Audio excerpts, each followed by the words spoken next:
For Game 3, it was Tsuyoshi Ikeda's turn to mulligan, and Brian Kibler did the same. Both were happy with their next draw, but it was Kibler who had the only action on his turn. He cast Noble Hierarch to help accelerate his start.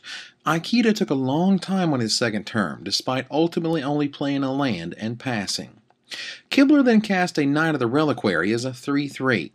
The play was a tad dangerous as it opened up his sizable fatty to the possibility of being killed by Lightning Bolt or Lightning Helix. Ikeda then cast his own Knight, which trumped Brian's, a 4/4 to Brian's 3/3. The battlefield became a veritable round table after Kibler missed a land draw but cast a second Knight of the Reliquary. His opponent tried to cast Countryside Crusher, but Brian dutifully pointed out that Tsuyoshi didn't have access to 2 red mana. Instead, Ikeda cast Curd Ape, though he did have an Arid Mesa he could activate to find the second source of red. Brian's first Knight cashed in a Plains at the end of Ikeda's turn to find an Arid Mesa, which he then cashed in for Temple Garden. That made his Knights each 5/5, and with 2 of them active he could begin pumping them at a clip of +4/+4 each turn if he wanted. While the American was tapped out, Ikeda cashed in a fetch land of his own for a mountain so that he could Lightning Bolt Brian's Noble Hierarch. Kibler untapped and played Grove of the Burn Willows. He tapped all of his mana, then activated a Knight to cash in a Stomping Ground for Sacred Foundry. That gave him an additional mana, with which he used to cast Elspeth, Knight Errant.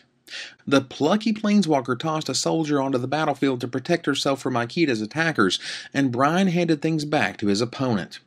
Ikeda used the end of turn to reliquary a Sacred Foundry into Misty Rainforest, then that land into Temple Garden. He needed a big turn to escape the game with a win. Slowly, Tsuyoshi peeled the top card of his library, dragging it across the board to his hand. He calmly flipped through his cards, then cast the Countryside Crusher he had tried to cast illegally just 1 turn prior. Brian paused things to possibly respond, but opted to let the Crusher hit the battlefield. That was all Ikeda had, passing the turn back to Kibler.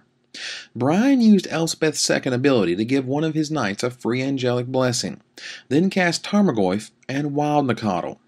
Countryside Crusher revealed 0 lands, but gave Ikeda a Lightning Bolt. He cast Spectral Procession to start blocking, and when Kibler Elspeth his Wild Nacatl to get in for 6, Ikeda proceeded with the planned chump block. The second time Countryside Crusher triggered, it milled a single land and gave Ikeda a Curd Ape. He played the 2/3 and passed the turn. Kibler used Punishing Fire to blow up one of the remaining 1/1 spirit tokens, leaving only a single copy on the board. With Grove of the Burn Willows untapped, and Ikeda at just 5 life, the end was apparent. Kibler would tap his Grove, give Ikeda a life, buy back fire from the graveyard, kill the last flying blocker on his own turn, jump his Knight of the Reliquary, and attack for the win. Knowing how it would all play out, Tsuyoshi gave a defeated smile and extended a congratulatory hand to his opponent. Brian Kibler wins Pro Tour Austin 3-0.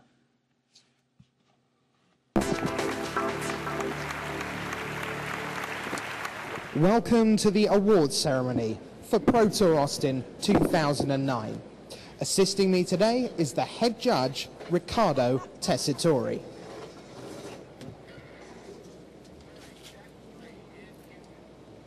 Already awarded, in 4th place, winning $13,000 from the USA, Hunter Burton.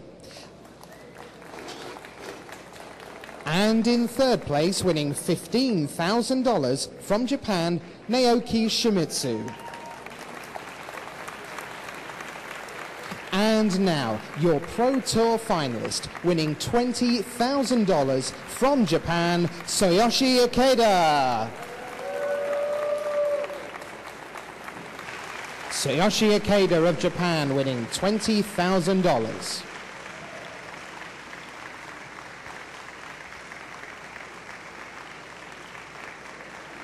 And now, your Pro Tour Austin champion for 2009, winning $40,000 from the United States of America, Brian Kibler. Brian Kibler, your Pro Tour Austin champion, $40,000.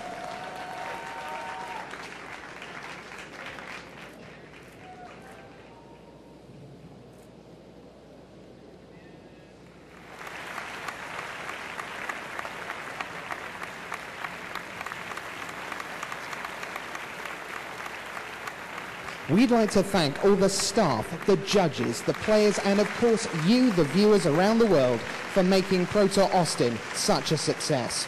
Join us next time for the 2009 World Championships in the Eternal City of Rome, November 19 through 22.